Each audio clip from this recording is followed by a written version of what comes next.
보고 싶어요. 주님 찬양 올려드립니다.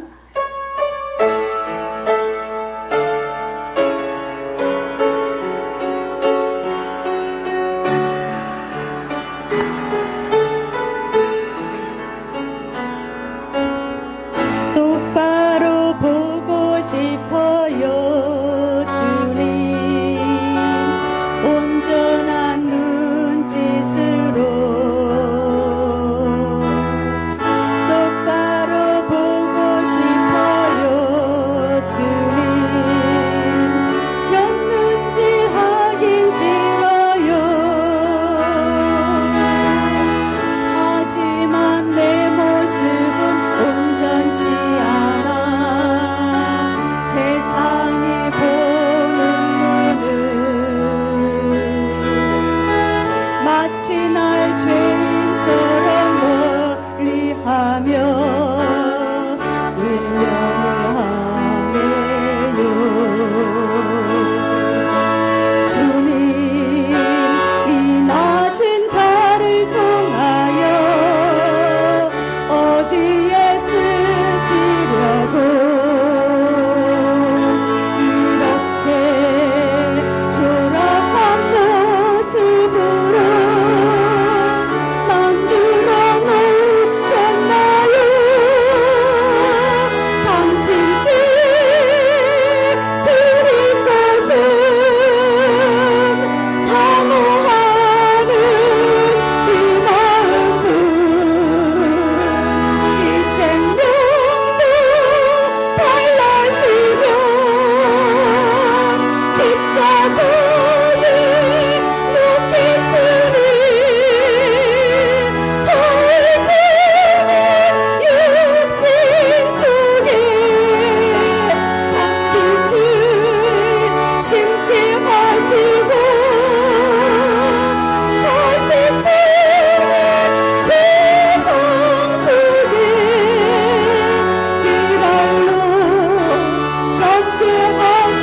똑바로 걷고 싶어요. 주님 똑바로 걷고 싶어요.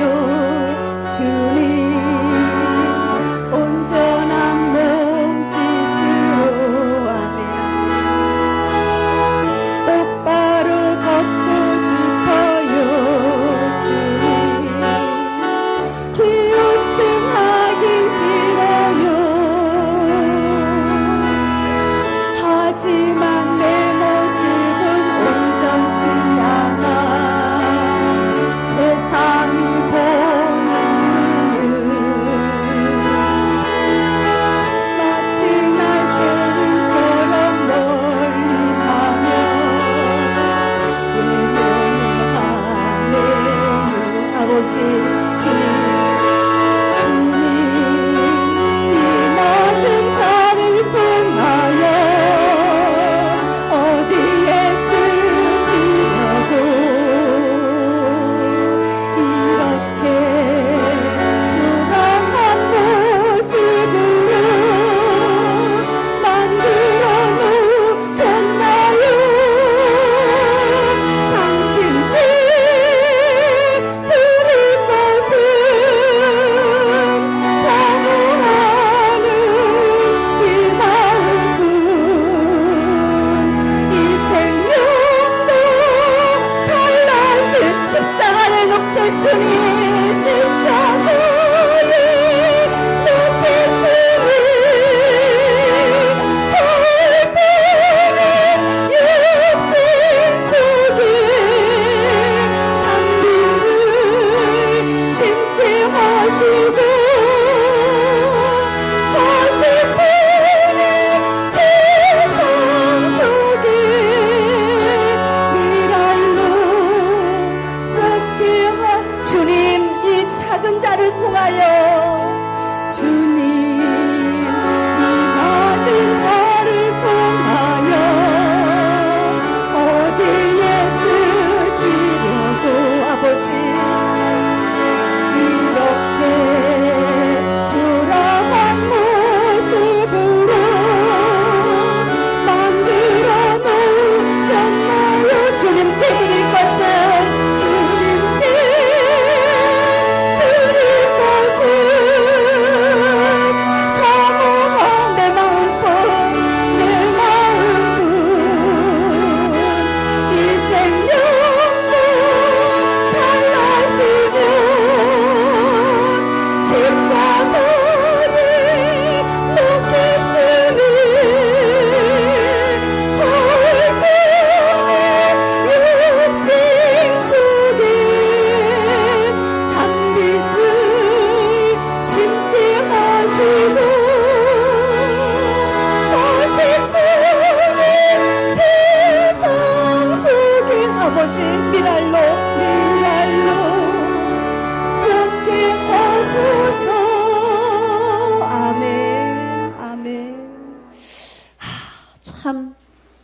하나님께 귀한 고백 올려드렸습니다.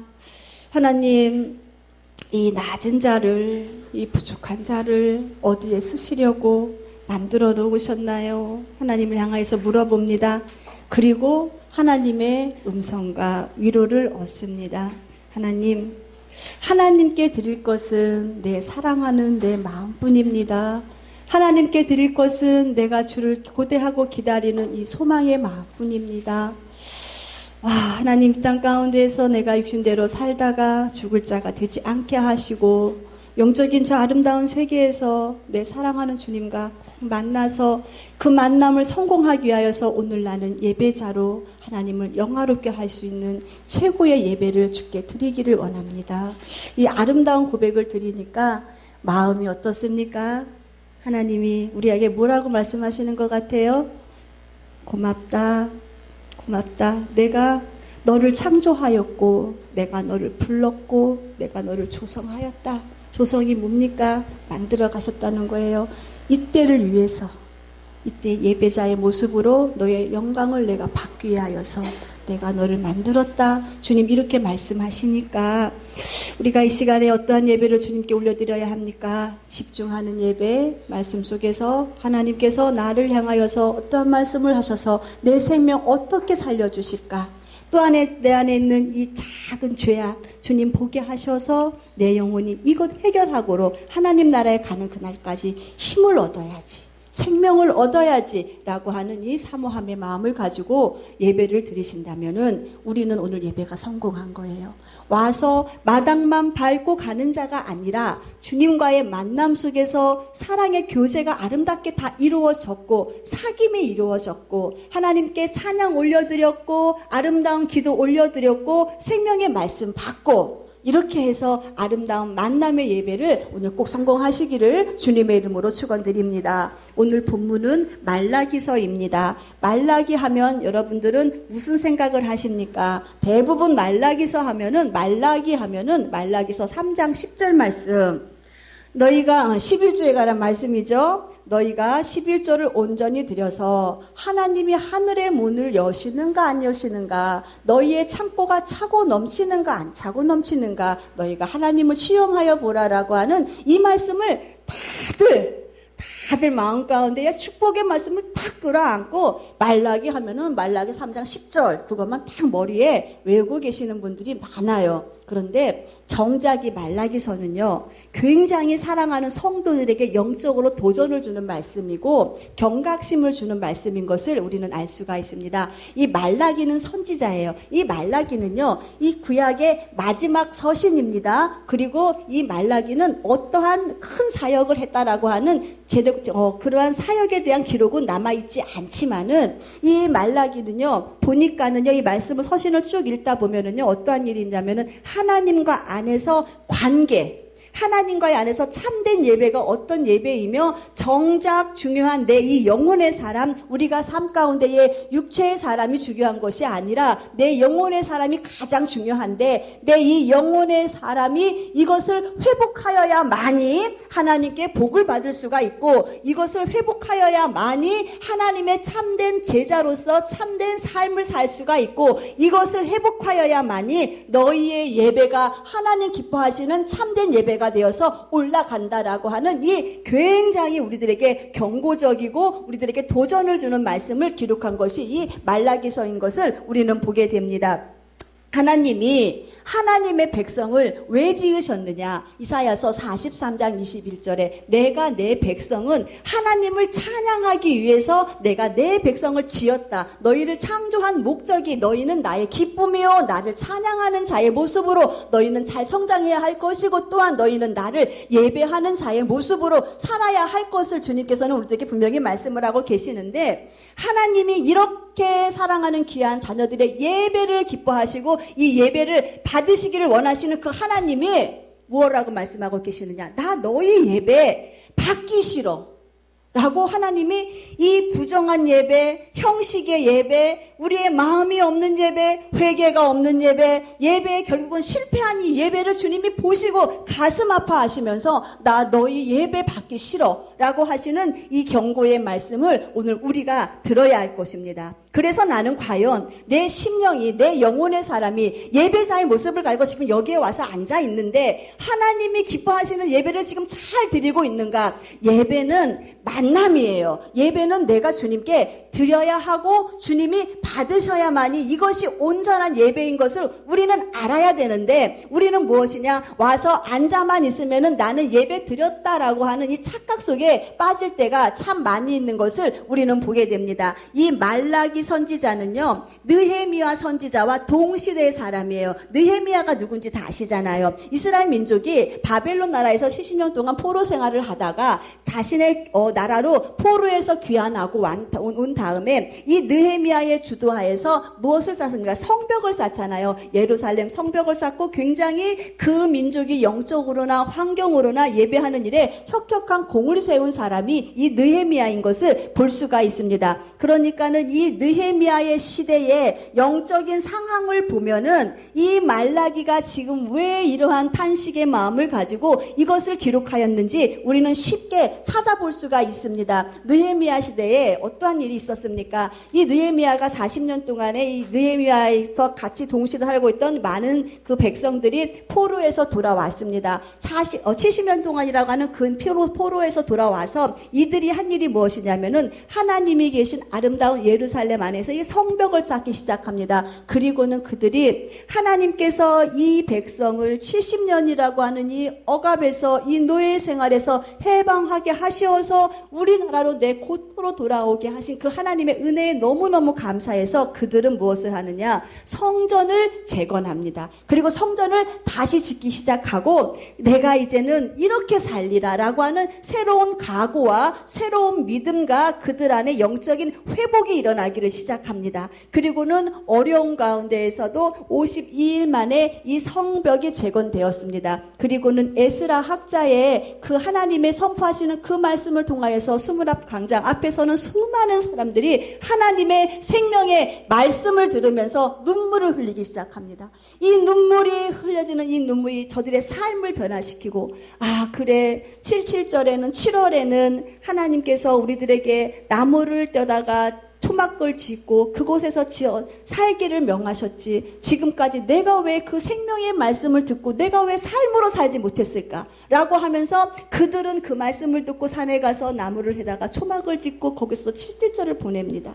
그리고는 저는 다 이 말씀대로 살아보겠다고 서로가 위로하고 서약을 합니다. 그리고는 이 성이라고 하는 것을 재건했을 때 이 성이라고 하는 형태는 갖추어졌는데 사는 사람이 있어야지 그 성으로서의 그 존재가 잘 유익하게 활용이 될 거 아닙니까? 사는 사람이 없으니까는 자기들끼리 열심을 내서 제사장들이 먼저 본을 보여서 나가서 내가 들어가 살겠다고, 내가 예루살렘 성 들어가서 내가 살겠다 하니까는 또 많은 사람들이 막 자원합니다. 나도 들어가겠다고, 나도 주님의 아름다운 거하심이 있는 곳에 살겠다고 하면서 막 자원해서 들어가고 제비를 뽑고 해가지고 아주 굉장히 영적인 회복이 일어났습니다. 여기까지 참 좋았어요. 이 영적인 회복, 내 삶을 통해서 내가 바르게 살아보겠다고 하는 영적인 회복이 있는 그곳에는 반드시 사단의 역사가 있습니다. 결국은 이 사람들은요, 이 민족들은 그렇게 살다가 12년 동안 느헤미야가 성벽을 재건하고 그 총독으로 있다가 잠시 수산성에 자기 있던 그 먼저의 그 성에 들어가서 왕궁에 들어가서 잠깐 동안 있다가 다시 이 민족 가운데 와보니까 큰일 났습니다. 이들이 하나님을 뜨겁게 사랑했던 그 뜨거운 마음 다 어디 갔으며, 내가 이렇게 하나님 말씀 안에서 행동하며 살아보겠다고 하는 그 각오가 다 어디 갔으며, 내가 주의를 온전히 시키겠다는 그 결심이 다 어디 갔으며, 내가 아버지의 모든 주권 다 인정해서 물질의 주인도 아버지 거라고 하는 그 인정함이 다 어디로 갔으며, 이방인들과 혼인하여서 자식을 낳기 시작합니다. 그리고 난 다음에요, 가장 큰 문제가 누구냐? 이 제사장 엘리야십입니다. 제사장은요, 예배하는 자예요. 누구보다도 하나님 앞에 정결한 심령을 가지고 하나님의 말씀을 부들부들 떨림으로 그 규례를 지켜나가야 할 사람이 제사장들이에요. 그런데 이 제사장이 무엇을 했느냐? 성전의 한 방에 도비야라고 하는 이 사단의 종으로 사용받았던 이 도비야를 갖다가 거기다가 감춰놓고 같이 살게 하는 그러한 엄청난 죄악을 짓고 있습니다. 도비야가요, 52일 만에 이스라엘 백성들의 그 성벽이 완성됐다고 했잖아요. 이 도비아가 하나님을 향하여서 모욕하였고 이 백성들을 얼마나 괴롭힌 사람인지 아십니까? 그런데 정작 적과의 동침을 하기 시작하는 거예요. 그 적을 데려다가 성전에 갔다가 성전의 방 한 귀퉁에 갔다가 그 적을 갖다가 두면서 같이 살게 되는 이 제사장부터 생각이 썩어 문드러졌고 제사장이 그렇게 썩어 문드러진 생각을 가지고 그 백성들을 영적으로 돕겠다고 치리하니 그 백성들의 성격이 그 백성들의 생각이 어떠했겠습니까? 우리는요. 나는 대표성을 가진 사람이에요. 여러분들도 다 대표성을 가진 사람이에요. 여러분들 가정 가운데에 권사님이 대표성이에요. 여러분들이 가정에 들어가면은 권사님들이 제사장이에요. 내 모습을 보고 얼마나 많은 영향력이 끼쳐지는지 아십니까? 내 하나의 기도의 모습을 보고 내 자녀들이 우리 엄마가 기도하는 엄마이구나. 내 하나의 예배의 헌신의 모습을 보고 우리 엄마를 통하여서 나는 저 신앙의 유산을 물려받아야 돼. 라고 하는 내 위치가 그렇게 중요한데 우리는 내 위치를 내 자성들에게 지금 어떻게 보이느냐는 거예요. 우리 엄마 교회 다녀도 기도 안 해. 우리 엄마 교회 다녀도 예배 잘 안 드려. 우리 엄마 교회 다녀도 예수님 잘 안 믿는 것 같아. 우리 엄마 교회 다녀도 예배 생활이 영 형편없어. 내가 그 모습을 가지고 내 자식에게 보여준다면 내 자식도 나의 그 모습을 그대로 밟아서 믿음 생활을 한다는 거예요. 그래서 앞에 있는 자가 이렇게 중요한 겁니다. 이제는 우리는 내 가정에서 나는 예배자, 제사장이라고 하는 주님 나를 그렇게 부르셨잖아요. 너희는 왕 같은 제사장이다. 왕도 기름 부었다. 제사장도 주님이 친히 기름 부은 자들이에요. 그렇기 때문에 내 가정에서 내가 나의 삶의 모습을 통해서 누가 나를 보느냐? 내 자녀가 본다는 거예요.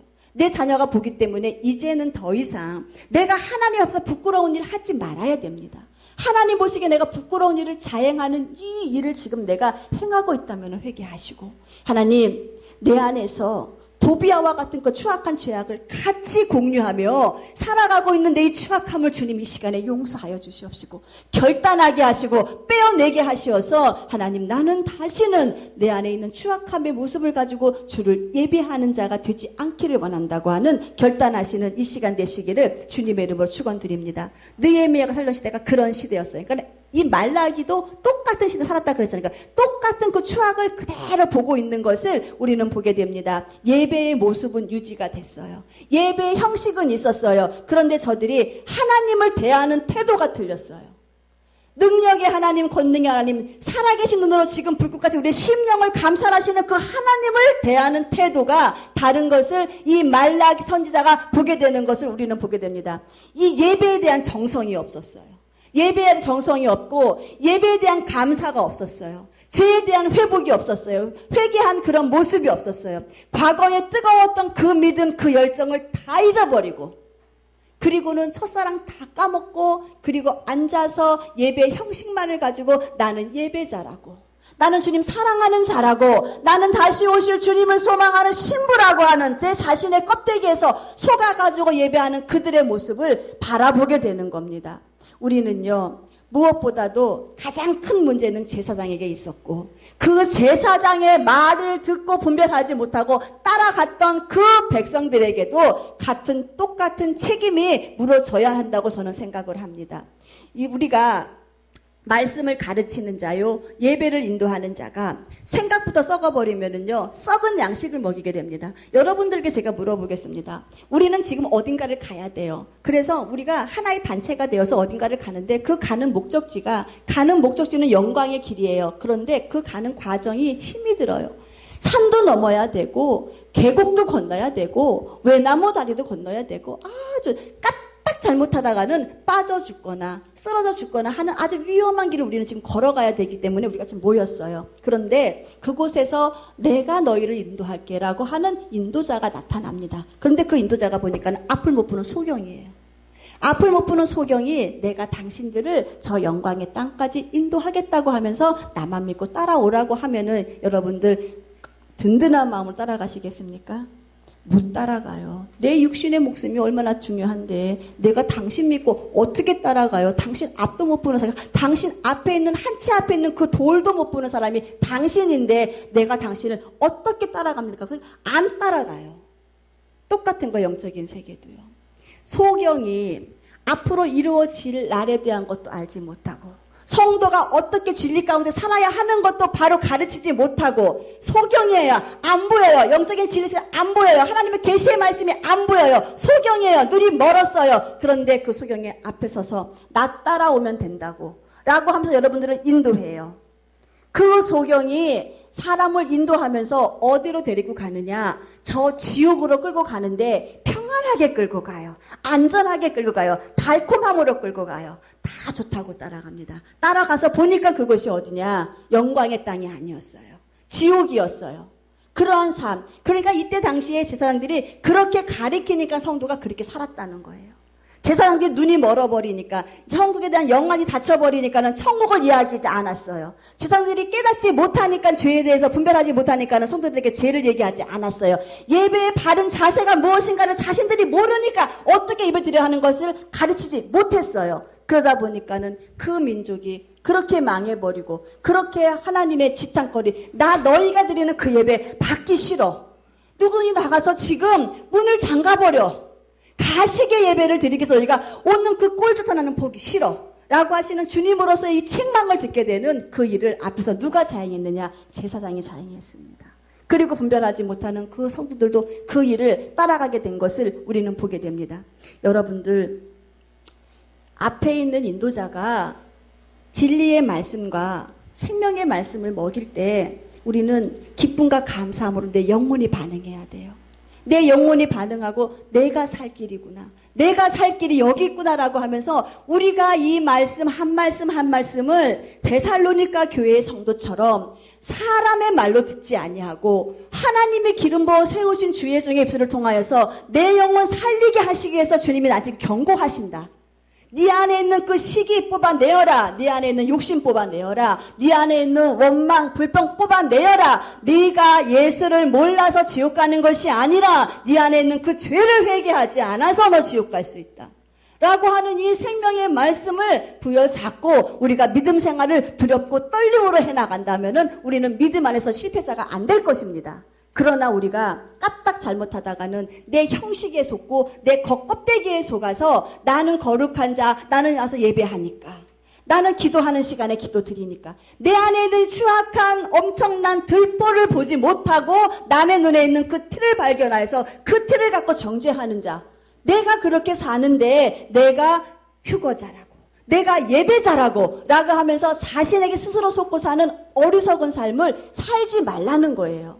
이때 당시에 영적으로 위기의 증상이라 그랬잖아요. 이 이스라엘 민족들이요, 어떠한 위기 가운데 있었냐면은 무감각에 빠져버렸어요. 무감각이 무엇입니까? 감각이 없는 거예요. 옆에서 꼬집어도, 옆에서 망치로 내 발을 내겨 찔러도 감각이 없으니까는 깨어나지 못해요. 주의 종이 눈을 감아버리고 주의 종이 죄를 깨닫는 그 능력이 없으니까, 주의 종이 가르치지 못하니까, 주의 종이 잠들어 버렸으니까 결국은 그 주의 종의 말을 들은 그 백성들이 똑같이 잠을 자고 똑같이 감각이 없는 그러한 삶을 살게 된 것, 이것이 영적 위기의 증상입니다. 혹여나 우리가 내가 영적으로 말씀을 듣고 근신함이 없다, 깨어남이 없다, 큰일 났네, 나 이러다가 지옥 가겠네라고 하는 이 근신함이 없다, 나는 지금 영적인 무감각에 빠져버린 사람이에요. 그렇기 때문에 하나님께 기도하세요. 하나님, 작은 죄도 죄요, 큰 죄도 죄요. 하나님, 이 큰 죄는 우리가 크게 여겨서 이 큰 죄는 해결하려고 하는데 이 작게 사사로이 내 담을 헐고 있는 저 여우와 같은 저 작은 죄는 우리가 스스로가 경계하지도 않고 풀어버리는 나를 보게 하시옵소서. 나를 보게 함으로 인하여서 저 죄악을 내가 하나님 보게 하시고 회개케 하시어서 하나님 보시기에 아름다운 내 이 성전을 잘 갖추어서 하나님, 나는 움직이는 주의 교회로서의 내가 삶을 잘 살 수 있게 해달라고 우리 주님께 기도하시는 우리 모두가 되시기를 주님의 이름으로 축원드립니다. 너희가 와서 교회 뜰만 밟고 가겠느냐? 너희가 왔으면 나를 만나야지. 너희가 성전에 들어왔으면은 내 말씀 듣고 말씀대로 지켜 행하면 너희의 영혼의 때를 준비해야지. 마당만 밟고 가는 것이 나와 무슨 유익이 있겠느냐? 너와 나와의 만남이 없는데, 내가 너에게 생명 말씀 주기를 원하고 위로 말씀 주기를 원하고 너의 혼돈된 너의 그 영적인 정체를 내가 말씀을 통해서 질서를 세우고 내가 너를 책임지기를 원하는데 너는 와서 나를 만나지 못했기 때문에 네가 영적으로 지금 혼돈함이 있는 것이고 네가 와서 내 말을 듣지 않았기 때문에 너는 지금 네 심령이 공고한 것이 아니냐. 주님이 지금 우리들에게 이걸 책망하신다면 여기에서 얼마나 자유로우시겠습니까? 얼마나 내가 자유로운 심령을 가지고 하나님 나 정말로 예배 잘 드려서 말씀대로 잘 살고 나는 정말로 실수가 없는 삶을 사는 사람이에요 라고 하나님께 내 자신을 자랑할 수 있는 사람이 얼마나 되겠습니까? 내 영혼의 사람을 말입니다. 우리는 하나님의 말씀대로 살지 않는 것, 하나님의 말씀을 내가 내 마음에 인정하지 않는 것, 이것이 내가 지금 하나님의 말씀 안에 무감각한 자다. 이렇게 판단하시면 정답입니다. 내가 말씀대로 살지 못하고 내 말씀이 이 말씀이 나를 이끌어가고 있지 못하다. 아, 나는 하나님에 대하여서 감각이 없는 자다. 라고 여러분들이 진단하시면 틀리지 않을 것입니다. 우리가 하나님과의 관계가 멀어지는 것이 말씀과의 관계라 그랬잖아요. 우리 하나님은요, 말씀에 순종하기를 원하시는 거예요. 다시 말씀드리지만 여러분들이 말씀을 많이 알면은요, 여러분들이 영적으로 이 혼란함의 질서가 세워지기 시작해요. 여러분들이 말씀을 묵상하면서 이 말씀이 나에게 힘이 되고 생명이 되면은요, 내 안에 있는 수많은 문제 안에서의 혼란함들이요, 질서가 세워지고, 아, 이 문제는 내 문제가 아니라는 것을 여러분 스스로가 알게 됩니다. 그거를 알게 하시는 분이 성령님이신데 내가 그것을 알고 나서 기도를 딱 드리면 성령님은 그때부터 뭐 하시냐? 일을 하시는 거예요. 기적을 베풀어 주시는 거예요. 우리가 고린도서 4장 8절에서 9절 말씀 보면 우리 권사님들 수요 예배 때 다 들으셔가지고 알고 계실 거예요. 다시 한번 말씀드리지만 우리의 형편과 우리의 보이는 여러 가지 문제가 사실로 다 펼쳐져 있어요. 지금 여러분들이 많은 문제 갖고 있고 질병도 갖고 있고 이것은 지금 내가 당면한 나의 사실적인 문제예요. 남들도 그거는 맞다고 이야기를 해요. 그래 사실 당신은 아픈 사람이 맞아. 지금 당신에게 이런 문제가 있는 것이 맞아라고 남들도 그걸 다 이해를 하고 인정을 해요. 그런데 이거는 사실일 뿐이에요. 여러분들 사실이 정답입니까? 진실이 정답입니까? 진실이 정답이에요. 사실은 여러 가지 환경 안에서 내 잘못 때문에 일어날 수도 있는 거예요. 이 사실적인 환경은요. 내가 잘못 판단해서 내 생각이 잘못돼서 이 지금 사실의 현장을 내가 이렇게 만들어 놓은 것, 이것이 사실이에요. 그런데 진실은 무엇이냐? 그 사실 안에서 거짓말을 다 빼버리는 거예요. 거짓말 다 빼버리고 내 생각도 다 빼버리고 내 의도 다 빼버리고 남았더니 보니까는 하나님의 말씀만 남는 거예요. 그래서 진실은 하나님의 말씀이에요. 하나님의 말씀만이 진실이에요. 그렇기 때문에 우리가 지금 내가 지금 어려운 가운데 있다고 생각을 해보세요. 내 환경이 너무너무 어렵고 내가 지금 핍박 가운데 있다 했을 때 여러분 사실과 진실을 명확하게 구분할 수 있는 방법을 알려드릴게요. 고린도서 4장 9절에서 8절에서 9절 말씀에 우리가 지금 사방으로 우겨쌈을 당하는 내 환경, 이게 지금 내 눈에 보이는 사실의 환경, 드러나는 환경이에요. 그런데 주님은 여기에서 사랑하는 아들아, 너희가 사방으로 우겨쌈을 당하는 그 환경 안에서도 진실은 무엇이냐? 너희는 쌓이지 않는다. 이게 진실이에요. 너희가 답답한 일 당해서 속이 답답하지, 그러나 너희는 낙심하지 않는다. 이게 진실이에요. 네 환경이 지금 핍박을 당하는 환경 가운데 있느냐? 그러나 너희는 버림받지 아니한다. 이게 진실이에요. 다 사실의 환경 안에서 진실은 무엇이냐? 낙심하지 않는다, 쌓이지 않는다, 버림받지 않는다. 거꾸로 트림을 당하는 최악의 환경 안에서도 너희는 망하지 않는다. 이게 진실이에요. 왜 이게 진실이냐? 우리의 환경은 질그릇 가는 환경이에요. 나 역시 질그릇이고 내 환경도 깨어지기 쉬운 그런 환경인데 질그릇 같은 내 환경과 내 심령 안에 누가 계시느냐? 강하신 주님이 계시겠다는 거예요. 강하신 주님이 내 환경과 내 문제와 너의 모든 많은 일들을 주님이 오셔서 내가 이 일을 해결하겠다. 그래서 이제는 질그 속에 담겨져 있는 그 능력, 네 능력이 아니라 우리에게 나오는 능력이 아니라 하나님의 능력을 내가 너를 통해서 드러나게 하리라. 내가 너를 통해서 내 능력이 어떠한가 드러나게 하리라. 거꾸로 트림을 당하는 그런 환경 가운데는 사실의 환경 안에서 내 능력은 망하지 아니하게 하는 것이다. 이걸 내가 드러내게 하리라. 이렇게 생명의 말씀, 위로의 말씀을 우리가 받고 있는데 내가 내 환경이 어렵다고 영적으로 흔들립니까? 흔들릴 수가 없는 거잖아요. 진실을 붙잡건데 주님이 그러니까는 예배 시간에 와서 말씀을 들으면서 진실을 파악해라. 너를 향한 내 본심은 재앙이 아니고 근심이 아니고 축복이고 평안이다. 진실을 회복해라. 사랑하는 귀한 자들의 그 끝은 무엇이냐? 모든 고난이 결국은 합력해서 봤더니 선이더라. 주의 축복이더라. 너와 나와의 관계가 명확하면 내가 너 사랑하는 거 알지? 너도 나 사랑해야 돼. 하나님을 사랑하는 자. 그 뜻대로 부르심을 받은 자. 그러면서 우리가 말씀을 생각을 하고 말씀의 위로를 받으면은요, 내 문제 때문에 내가 더 이상 여기에서 아프다고 힘들다고 눈물 흘릴 이유가 없는 거예요. 내 아버지가 부자요. 내 아버지가 치유자요. 내 아버지가 하늘의 문을 열면 닫을 자가 없는 마스터키를 갖고 계신 분이 내 아버지인데, 그렇기 때문에 이 예배 시간에 우리가 말씀을 통해서 이 감각 있게 영적으로 믿음 안에서 말씀에 반응하시는 우리 모두가 되시기를 주님의 이름으로 축원드립니다. 말라기 시대는요, 하나님을 향하여서 의무와 책임을 다하지 않았던 시대예요. 하나님을 향한 의무가 무엇이냐? 예배예요. 책임이 무엇이냐? 내 믿음 성장이에요. 그런데 의무와 책임을 다하지 않고 저들의 영혼이 망하였던 시대가 이 말라기 시대인 것을 우리는 또 알 수가 있습니다. 우리 사랑하는 권사님들, 우리가 왜 모릅니까? 우리가 왜 무감각합니까? 우리가요, 알면은 이것이 죄인 것을 알면은 죄를 안 져요. 하나님이 뭐라고 말씀하고 계시느냐? 너희들 내 이름 멸시하는 자다라고 말해요. 야, 아들도 아버지를 존경할 줄 안다. 종도 주인을 섬길 줄 안다. 내가 너희의 아버지가 아니냐? 내가 너희의 주인이 아니냐? 근데 너희는 왜 나를 존경하지도 않고 나를 왜 섬기지 않지? 라고 물어봤을 때 이 제사장들이 뭐라고 말합니까? 우리가 언제 주를 경멸하였나이까? 이렇게 말해요. 내가 언제 주님의 이름을 무시하였나이까?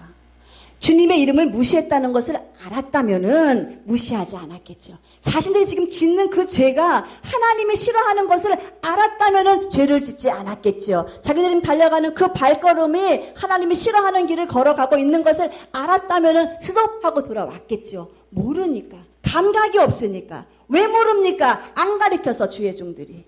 안 가르쳐서 모르고, 그리고 성도들이 분별하지 못하고 성도들도 그대로 그 달콤한 말씀, 꿀과 같은 말씀만을 받고 따라가니까는 영적으로 감각이 없어지는, 어떠한 감각? 죄에 대하여서, 저 천국에 가는 내 길에 대하여서, 좁은 문 좁은 길에 대하여서 감각이 없어지니까는 이러한 일이 벌어지는데, 이것이 영적 위기의 증상입니다. 우리가 하나님이 지금 나한테 삐뽀삐뽀 너 큰일 났다, 너 감각 없다, 너 지금 큰일 났다라고 경고의 음성을 들리신다면은 우리가 이 빨간 전등을 초록 전등으로 확 바꿔버리시는 귀한 시간 되시기를 주님의 이름으로 축원드립니다. 영적인 위기의 증상 첫 번째 뭐라고요? 무감각. 죄에 대하여 무감각. 회개치 아니하고 잘못 가리키는 주의 종들의 그 말을 그대로 받아들임으로 해서 결국은 그 종들 지옥 가고 양들도 지옥 가는 이 무감각. 두 번째는 반항입니다. 영적으로 무감각하고 영적 위기의 증상이 무엇이냐면은 반항이에요. 이 말라기서에 보면은 하나님을 향해서 얼마나 많이 반항하고 있는지 아십니까? 할머니 왜 나만 갖고 그래요? 내가 언제 그랬다고 그래요? 이렇게 하면서 끝이 있고 물음으로 딱 들어가는 거, 이게 반항이에요. 보세요. 이스라엘민들이 하나님을 향해서 어떻게 지금 반항하고 있는가? 1장 6절 말씀, 우리가 어떻게 주님의 이름을 멸시하였나이까? 그런 적 없습니다. 1장 7절, 우리가 주를 언제 더럽게 하였나이까? 라고 또 말합니다. 2장 17절, 우리가 어떻게 여호와를 괴롭게 했나이까? 이렇게 말해요. 그리고 3장 8절, 우리가 어떻게 주의 것을 도적질하였나이까? 이렇게 말해요. 그리고 3장 13절, 우리가 무슨 말로 우리가 감히 어떻게 하나님의 말씀을 대적합니까? 라고 하면서 끊임없이 하나님 하신 말씀은 나는 그런 적이 없습니다.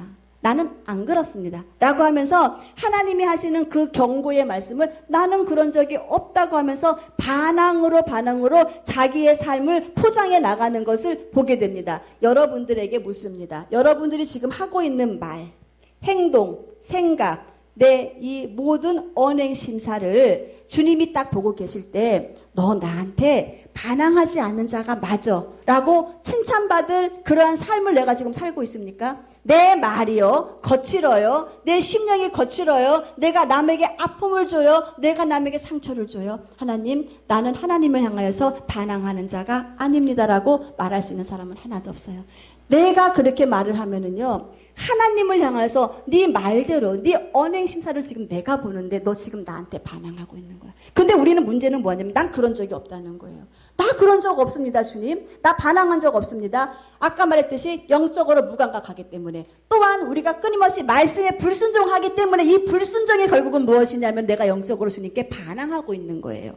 여러분들이 오늘 7절 말씀 보면은 너희의 이 더러운 떡을 가지고 나한테 와가지고 내 단에 지금 드리고 있는 거예요. 그러니까는 너희가 지금 예배를 드리러 왔는데 네 안에 있는 그 추악한 더러운 모습을 가지고 와서 지금 너는 나를 예배하고 있지 않느냐. 너희는 눈먼 희생의 그러한 재물을 가지고 와서 나에게 지금 예배하고 있지 않느냐. 너희는 저는 것 병든 것 그거 가지고 와서 나에게 지금 예배하고 있지 않느냐. 너희가 이러한 모습을 갖고 나온 게 악하지 않다고 생각하니? 이렇게 주님 말씀하고 계시는 거야. 너희 총독에게 가서 네가 지금 갖고 있는 그 눈먼 것, 저는 것, 병든 것을 재물이라고 갖다가 주어봐라. 너희 총독이 그거 기뻐 받겠니? 기쁨으로 받으면 너를 칭찬하겠니? 너희가 지금 예배 자리에 와서 너희가 재물인데 양 들고 오라는 거 아니잖아요. 숫송아리 들고 오라는 거 아니잖아요.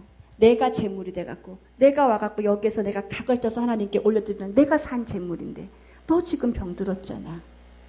너 지금 절고 있잖아. 너 지금 눈 병들어서 하늘의 영광 보고 있지도 못하고 땅의 것만 계속 추구하며 살고 있잖아. 주님이 물으시는 거예요. 너 지금 발 절린 발이잖아. 네가 주의 전에 와서 하나님의 은혜를 사모하기에는 네 발이 더디고 네가 죄악으로 달려가는 길은 네가 빨리 달려가는 너는 지금 다리가 저는 자야. 주님이 이렇게 물어보시는 거예요. 너 지금 병들었어. 너 지금 병들어서 네가 영적으로 강하지 못하니까 하나님 내가 예배자인데 내가 왜 병들었나이까. 나 지금 기도하고 있는데 내가 왜 병들었나이까. 하나님 내가 지금 살아있는 예배를 드리는 나의 이 가짜 모습, 살아있는 예배가 아니고 죽은 예배의 모습을 내가 드리고 있으면서도 알지 못하는 이 추악한 병에 걸린 나는 병든 자가 아니라고 지금 하나님을 향해서 반항하고 있는 내 모습. 주님은요 우리의 제스처에 결코 속지 않습니다. 여러분들이 앉아서 예배하는 이 모습 주님이 감사를 하셔서 뭐라 그래요? 예배는 신령과 진정이다. 예배는 신령한 말씀 받았으면 내가 진정으로 내가 대우하는 거예요. 하나님의 변함없이 능력의 말씀 받았으면 회개하는 말씀을 받았으면 내가 진정으로 말씀을 대우해 드리는 거예요. 사람과의 관계 안에서도 저 사람의 말을 내가 받아들이고 수긍하고 그렇게 하자고 동의하고 가면은 관계가 참 좋아지는데 문제는 무엇이냐? 받아들이지 않으면 관계는 어긋납니다. 우리가 하나님의 말씀 받았으면은 하나님 말씀 맞다고 하나님 말씀을 수긍하고 내가 받아들이고 이 관계가 유지해 나가야지. 이렇게 우리는 하나님이 끊임없이 하시는 생명의 말씀을 반항으로 말씀을 거부하고 사는데 이것이 영적 위기의 증상. 내가 오늘 혹여라도 하나님 말씀에 순종함이 없다면은요. 순종함이 없고 이것은 누구 집사가 들어야 할 말이야. 이 말은 누구 장로가 들어야 할 말이야.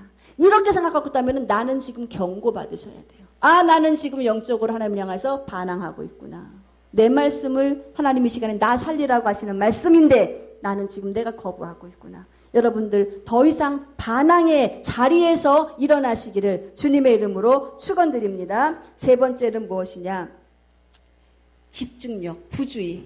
이 마지막 때가 될수록 사람들이요 뭐를 하냐면은 패해요. 예배를 패해요. 가슴 아픈 일이에요.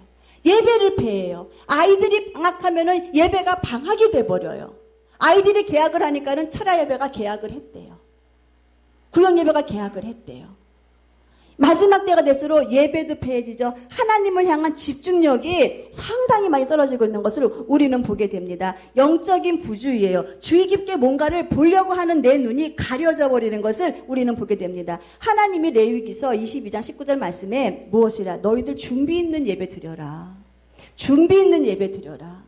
그냥 왔다 그냥 가는 예배, 준비성 없이 오는 예배가 아니라 준비하는 예배 드려라. 나에게 재물을 가지고 올 때에도 너희들 어떻게 드려야 하는지 아느냐? 너희들 좋은 것, 정결한 것, 흠없는 것, 정말로 누가 봐도 재물이 될 만한 것 가지고 와서 예배 드려라. 주님은 이렇게 우리들에게 다 말씀하셨어요. 그런데 우리는요, 정작 예배를 드릴 때 아무 준비를 하지 않고 와요.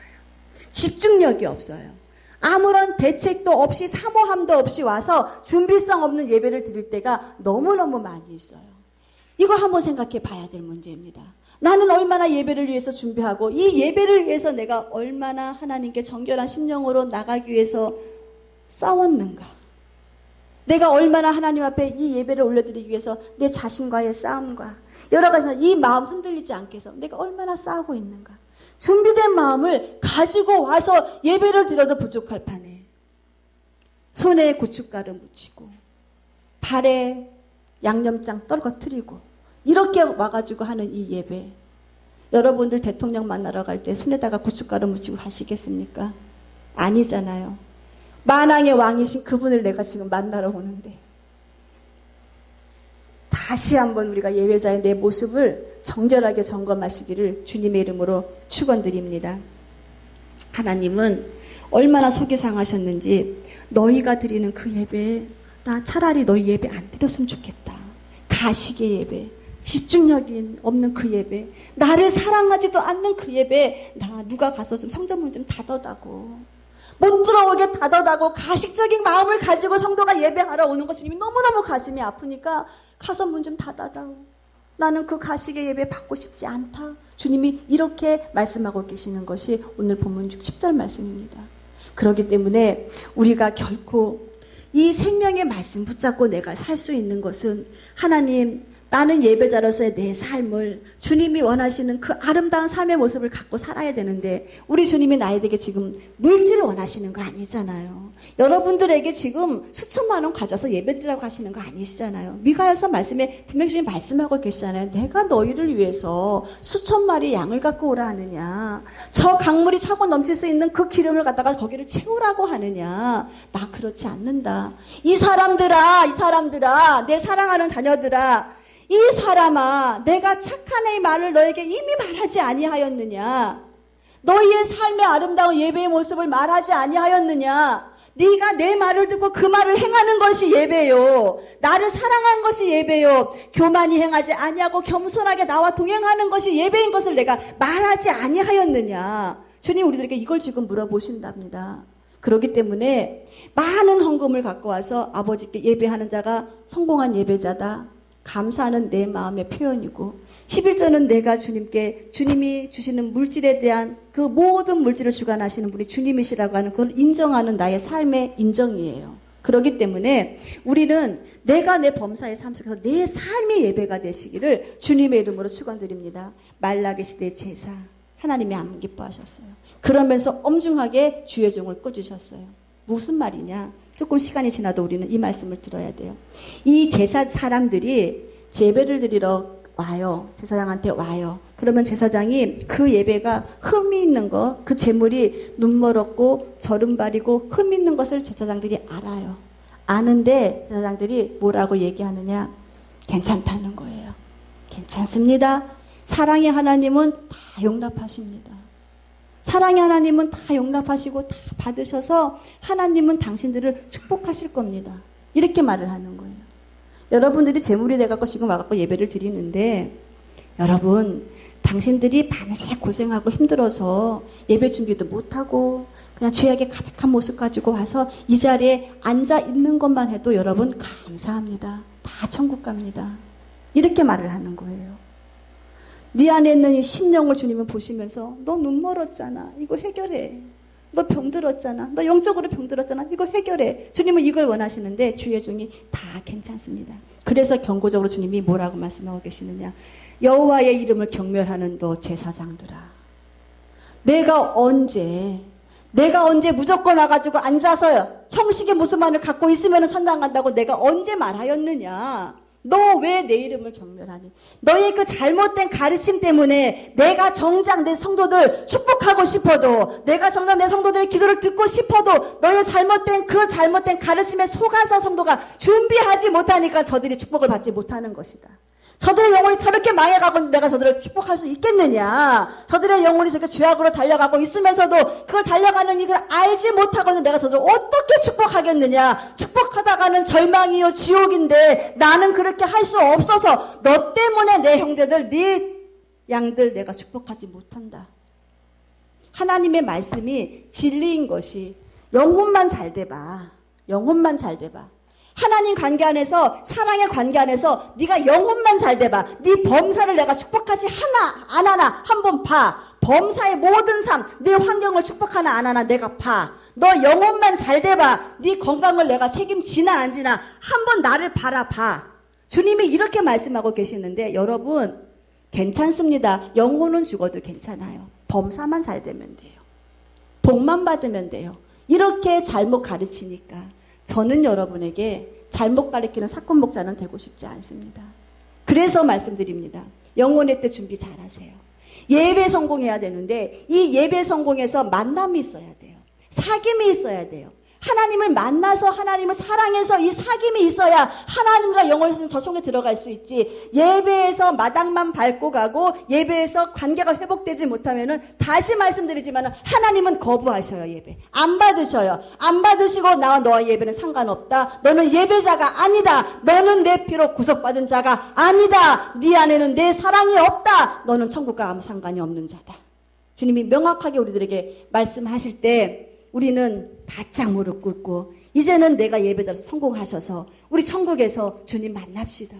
다시 오시는 주님 만납시다. 영광 중에 주님 만나서 우리 정말로 서로 예배 성공했다고 죄악 가운데서도 우리의 모습을 구속하신 주님의 영광을 다 받으셔야 한다고 하는 이 찬양의 대열에 모두가 다 합류하시기를 주님의 이름으로 축원드립니다. 이 시간에 우리가 말씀을 생각하시면서 통성으로 기도드릴 때 하나님 잘못된 예배를 드리면서도 잘못도 하지 않은 것처럼 나를 속였고 하나님께서는 공의를 행하고 인자를 사랑하며 겸손히 하나님과 동행하는 것이 예배라고 말씀하셨는데 하나님 이것 또한 내가 스스로 거부하면서 하나님의 말씀 요구에 순종하지 못하고 아버지께서는 아모스 시대에서 아모스 선지자에게 이제는 내가 말씀의 기준으로 너를 판단하겠다고 하셨는데 이 말씀도 나에게는 잊지 못했던 거 주님 용서하여 주시옵소서. 하나님 정결한 심령으로 나의 삶의 모습의 아름다운 예배 주께 드리게 하시고 하나님 아버지 회개의 예배 드리게 하시고 아버지의 이름을 멸시하는 자 되지 않게 하시고 하나님의 이름을 땅에 추락시키는 미련한 자 되지 않게 해달라고 그리고 오늘 성찬을 위해서 다 같이 통성으로 기도드리겠습니다. 아버지 하나님